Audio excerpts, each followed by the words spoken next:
लोकन्यूज मराठी, आवाज लोकशाहीचा। तणांवर सर्वात दीर्घकाळ नियंत्रण, यूपीएलचं स्वीप पॉवर, सर्वात सुरक्षित, सर्वात परिणामकारक।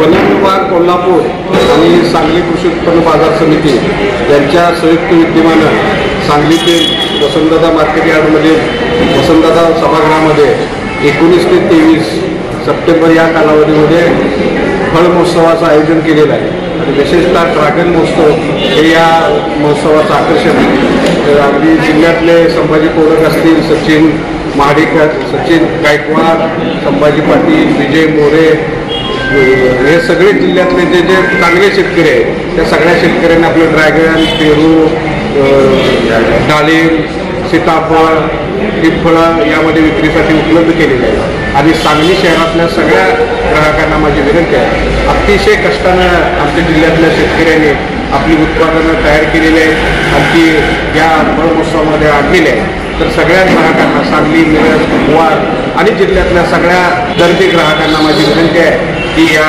महोत्सवाला आपण भेट द्यावी। शेतकऱ्यांनी जे कष्टानं पिकवलेलं आहे आणि सेंद्रिय आहे त्या सगळ्या शेतीमालाची खरेदी करावी। जर शेतकऱ्यांची शेतीमालाची खरेदी चांगली झाली तर निश्चितपणानं शेतकऱ्यांनाही बळ मिळेल आणखी। आणि अशा पद्धतीचे महोत्सव यापुढच्या काळात मोठ्या प्रमाणात घेण्यासाठी पणन विभाग, कृषी विभाग, बाजार समितीलाही प्रोत्साहन मिळेल। त्यामुळे सगळ्यांना माझी विनंती आहे, अतिशय दर्जेदार शेतीमाल आहे आणि तो आपण खरेदी करून शेतकऱ्यांना प्रतिसाद द्यावा।